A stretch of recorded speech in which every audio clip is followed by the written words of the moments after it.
बिस्मिल्लाहिर्रहमानिर्रहीम। अस्सलाम वालेकुम स्टूडेंट्स, उम्मीद है कि आप सब बिल्कुल खैरियत से होंगे। Welcome to my channel online education corner. Class 3 book mathematics और यूनिट नंबर 3 हमने स्टार्ट किया हुआ है फ्रैक्शंस का, जिसमें से लास्ट वीडियो में हमने एक्सरसाइज 2 प्रॉपर और इम्प्रॉपर फ्रैक्शन के बारे में सीखा था और एक्सरसाइज 2 जो है वो भी कंप्लीट सॉल्व की थी। अगर आप वो वीडियो देखना चाहते हैं तो चैनल की प्लेलिस्ट पर जाकर आप वो वीडियो देख सकते हैं और जो अच्छी लगती हैं तो इसे ज़रूर लाइक और शेयर कीजिएगा और किसी भी किस्म की अगर कोई भी कंफ्यूजन होती है तो आप कमेंट करके ज़रूर पूछा करें। चलिए स्टार्ट करते हैं आज का टॉपिक। बिस्मिल्लाहिर्रहमानिर्रहीम। आज हमारे पास है इक्वलेंट फ्रैक्शंस। इक्वलेंट फ्रैक्शन क्या होती है? बराबर फ्रैक्शन, मतलब इसको समझते हैं। चलिए, Umar divides a bread into 2 equal parts and eat 1/2 of it. क्या किया? उमर ने एक ब्रेड के 2 पीसेस कर दिए, यहाँ से उसने हाफ कर दिया है, तो हाफ हो गए हैं, तो उसमें से अब क्या हो गया? 2 इक्वल पार्ट्स में वो डिवाइड हो गया है, तो उसमें से एक पार्ट जो है वो उसने खा लिया है, तो बाकी उसके पास कितने पार्ट्स रह गए हैं? ये देखें, यहाँ पे हमारे पास रह गए हैं 1 पार्ट रह गया, तो 1 पार्ट मतलब 2 में से एक पार्ट रह गया, तो इसको फ्रैक्शन की फॉर्म में हम ऐसे राइट करते हैं 1/2, मतलब 2 2 हिस्सों में से एक हिस्सा ये है और एक उसने इसी तरह का खा लिया है। उसको भी हम फ्रैक्शन के अगर फॉर्म में लिखते तो उसको भी हम ऐसे ही लिखते 1/2, मतलब हर 2 में से एक हिस्सा। अब नेक्स्ट देखते हैं। इन हैज अ ब्रेड, मशीन के पास भी ब्रेड है। She divided into 4 equal parts and eat 2/4 of it. अब मैंने क्या किया कि एक ब्रेड को 4 इक्वल पार्ट्स में क्या कर दिया? डिवाइड कर दिया। एक ही ब्रेड है पर उसको क्या किया? 4 इक्वल पार्ट्स में डिवाइड कर दिया। उसमें से 2 पार्ट्स हैं वो उसने क्या कर दिए? खा लिए, तो बाकी जो 2 बचे हैं, ऐसे बाकी कितने बच गए हैं? 2 बच गए हैं, तो हम इसको फ्रैक्शन की फॉर्म में कैसे राइट करते हैं? टोटल पार्ट्स कितने थे? 4, 2 उसमें से उसने खा लिए और 2 जो थे वो बाकी बचे हुए हैं। इस तरह के 4 और पीसेस, इस तरह के 2 और पीसेस होंगे, तो ये हमारे पास है 2/4, हर 4 में से 2 हिस्से।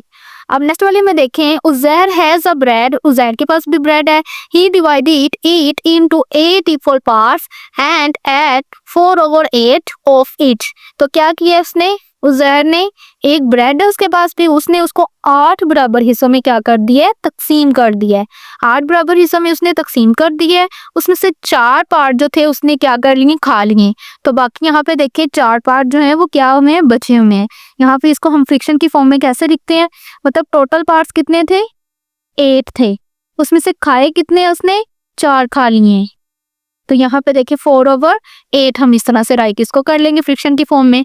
Observe that Umair, Nushin and Uzair had same quantity of bread। यानी कि हमने ऑब्जर्व किया, हमने क्या ऑब्जर्व किया है? समझे कि उज़ैर ने भी, उमैर ने भी और नुशीन ने भी एक ही जैसी क्वांटिटी में क्या की है? ब्रेड खाई है। पहले क्या था? पीछे वाले पार्ट में उज़ैर ने क्या किया था? हाफ खाई थी ना, तो हाफ, अब हाफ आगे आगे नुशीन ने उसके 4 पार्ट कर दिए थे, तो यहाँ पे भी देखें हाफ ही उसने खाई है। अब इसमें यहाँ पे क्या था? 8 पार्ट हो गए हुए थे, खाए बट उसने हाफ ही थी।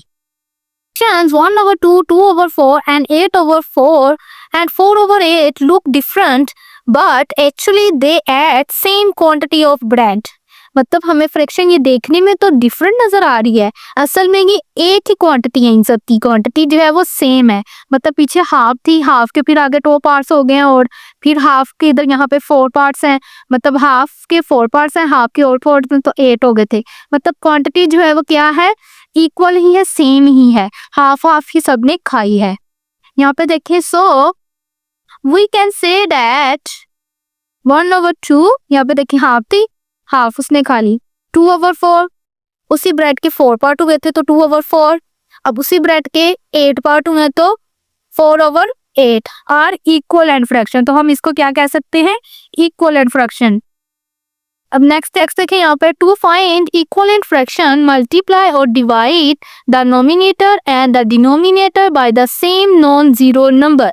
मतलब जब हमने फाइंड करना हो इक्वलेंट फ्रैक्शन को तो हम क्या करते हैं? मल्टीप्लाई या फिर डिवाइड कर सकते हैं अपने नोमिनेटर और डिनोमिनेटर को सेम एक ही नंबर के साथ, नॉन जीरो नंबर के साथ। We can write 3 equivalent fraction of 1/2 एस। अब जहाँ जैसे हमें यहाँ पे कहा जा रहा है कि 1/2 है, इसके आप इक्वलेंट फ्रैक्शन निकालें 3, तो हम कैसे निकाल सकते हैं? यहाँ पे देखिए 1/2 है, इसको सबसे पहले 2 के साथ मल्टीप्लाई किया, फिर 3 के साथ किया और यहाँ पर 4 के साथ किया है। तो 2 के साथ करने से हमारे पास क्या आ गया 2/4, फिर हमारे पास क्या आ गया है 3/6, 4 के साथ करने से 4/8। मतलब एक ही सर्कल है, उसके कितने पार्ट्स यहाँ पे हो गए हैं 4 पार्ट्स, यहाँ पे कितने पार्ट्स हो गए हैं उसके 6 और यहाँ पर 8 पार्ट हो गए। The three equivalent fraction of 1/2 are 2/4, 3/6 and 4/8। तो इसकी हमारे पास क्या आ गए 3 equivalent fraction 2/4, 3/6 and 4/8। Try yourself. What will be 3 equivalent fraction of 2/3? यहाँ पे क्या पूछा जा रहा है कि 2/3 के अगर हमने इक्वलेंट फ्रैक्शन 3 निकालने हो तो वो क्या होंगे।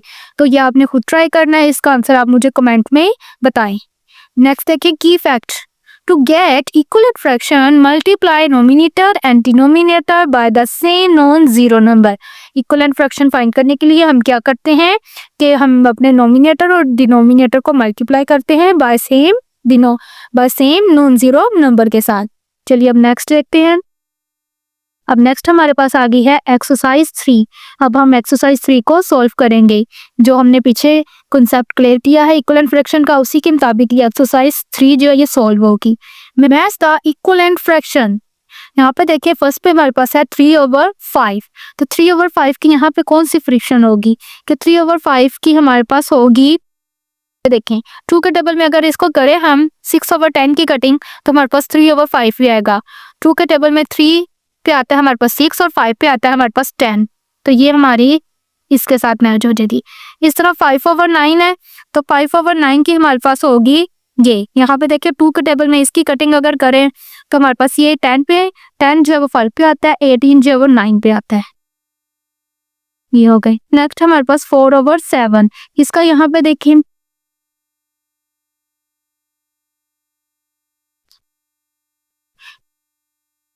4/7, यहाँ पे देखें 2 के टेबल पे अगर कटिंग करें 4 पे देखें तो हमारे पास क्या आता है 8 आता है और 7 पे हमारे पास 14 आता है, तो 18/8/14। इस तरह 3/6 की देखें अगर हम तो 3/6 जो है वो हमारे पास कहाँ पे आता है, किस टेबल में आता है। यहाँ पे अगर ऐसे ही देखें तो 3 1 3 3 2 3 1 3 3 2 6, तो ये 1/2 के साथ इसकी फ्रैक्शन होगी। ये सारी ओवर 8 की अब हमारे पास ये 2 रह गए हैं, इन दोनों में से एक इसकी फ्रैक्शन होगी। तो 3 के टेबल में 9 जो है वो कहाँ पे आता है 3 पे आता है, 24 जो है वो 8 पे आता है, तो इट्स मीन ये इसके साथ मैचिंग होगी। आगे नेक्स्ट 5/7 है, तो 5/7 भी हमारे पास कौन सी होगी, ये लास्ट बची है। मतलब 5 के टेबल में मतलब 3 के टेबल में ही हमारे पास ये 5 पे आता है और ये 7 पे आता है, ये इसके साथ हमारी मैचिंग हो गई फ्रैक्शंस की। अब नेक्स्ट देखें क्वेश्चन नंबर हमारे पास है 2। Right 3 equivalent fraction of each of the following. अब कुछ क्वेश्चन दिए हैं, इसके हमने क्या करने हैं 3 और इसके इक्वलेंट फ्रैक्शन जो वो हमने फाइंड करने हैं। सबसे पहले हमारे पास है 5/6, इसको हम सीख लेते हैं कि कैसे हम इसके इक्वलेंट फ्रैक्शन जो वो निकालेंगे। यहाँ पे हमारे पास है 5/6, 3 हमने निकालने हैं तो 5/6, 5/6, 5/6। सबसे पहले हम इसको कर लेंगे मल्टीप्लाई 2 के साथ करते हैं। 5 × 2 एंड 6 × 2, तो हमारे पास क्या आएगा 5 को मल्टीप्लाई किया 2 के साथ तो हमारे पास क्या आ गया है 5 2 टाइम 8, 5 2 टाइम 10, 6 2 टाइम 12। अब हम इसको 3 के साथ मल्टीप्लाई करेंगे,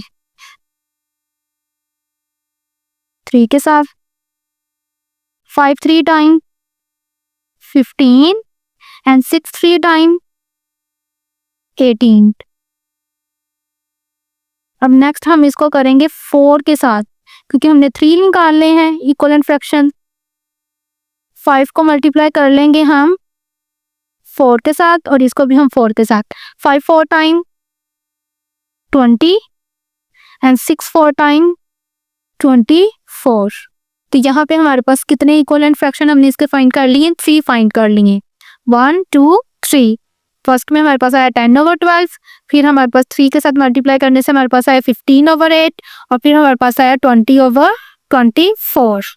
इस तरह से ये जो इक्वलेंट फ्रैक्शन हमारे पास आ गए हैं, इनको हम इस तरह सोल्व कर लेंगे। और अगर आप बुक पे लिखना चाहते हैं तो इसको बुक पे भी ऐसे ही राइट कर लेंगे। ये तमाम क्वेश्चन आपने इसी तरह से सोल्व करना है नंबर में, फिर आपने इसको सोल्व करके आंसर जो है वो बुक पे अगर लिखना चाहते हैं तो आप लिख सकते हैं।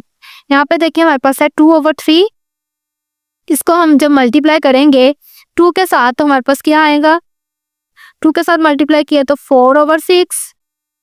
और नेक्स्ट जब हम 2/3 को 3 के साथ मल्टीप्लाई करेंगे तो 2 3 टाइम 6 और 3 टाइम 9।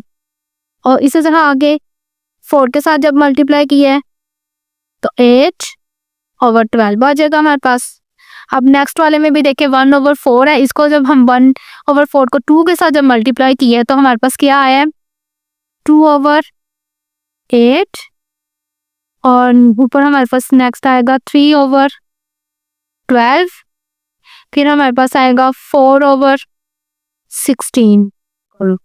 अब नेक्स्ट वाले में भी देखें 5/8 है, इसको जब 2 के साथ मल्टीप्लाई किया है तो हमारे पास क्या आया है 10। और नीचे हमारे पास क्या आ गया 8 को 2 के साथ मल्टीप्लाई किया है 16। और 3 के साथ जब मल्टीप्लाई करेंगे तो हमारे पास क्या आएगा 5 3 टाइम 15 और 16 आ गया है। अब इसमें हमारे पास क्या आ जाएगा आगे नेक्स्ट हमारे पास आ जाएगा 24। अब 5/8 को जब हमने 4 के साथ मल्टीप्लाई किया है तो हमारे पास अब क्या आएगा 5 को 4 टाइम किया तो 20, 8 को 4 टाइम किया तो 32। नेक्स्ट देखिए 5/3 है, इसको जब हमने 2 के साथ मल्टीप्लाई किया है तो हमारे पास क्या आया 3 को मल्टीप्लाई किया 2 टाइम तो 6, 5 को मल्टीप्लाई किया 2 टाइम तो 10। नेक्स्ट हमारे पास हम इसको करेंगे 3 के साथ, तो 3 के साथ मल्टीप्लाई करने से हमारे पास आएगा 9 और नीचे हमारे पास आ जाएगा 15। इस 4 के साथ करेंगे तो 4 के साथ करने से हमारे पास 3 4 टाइम 12 और 5 4 टाइम 20। इस तरह लास्ट क्वेश्चन है, इसे भी सॉल्व कर लेते हैं। 2/5 है, इसको जब हमने 2 के साथ मल्टीप्लाई किया है तो हमारे पास क्या आया 4 और 5 को किया हमने 2 के साथ तो 10। यहाँ पे नेक्स्ट हमारे पास आएगा 2 को 3 के साथ करेंगे, अब 3 के साथ किया है तो हमारे पास क्या आ गया है 6 और 5 को किया है तो 15। अब 4 के साथ कर लेंगे, 4 के साथ 2 को करेंगे तो हमारे पास 8 और 5 को 4 के साथ करेंगे तो हमारे पास 20। अब यहीं पे एक्सरसाइज 3 जो ये कंप्लीट सॉल्व होती है। अगर किसी भी किस्म की कोई भी कंफ्यूजन हो तो आप कमेंट करके ज़रूर पूछें। अगर वीडियो अच्छी लगी हो तो इसे ज़रूर लाइक और शेयर कीजिएगा दोस्तों के साथ। Thanks for watching. अल्लाह हाफिज़, टेक केयर।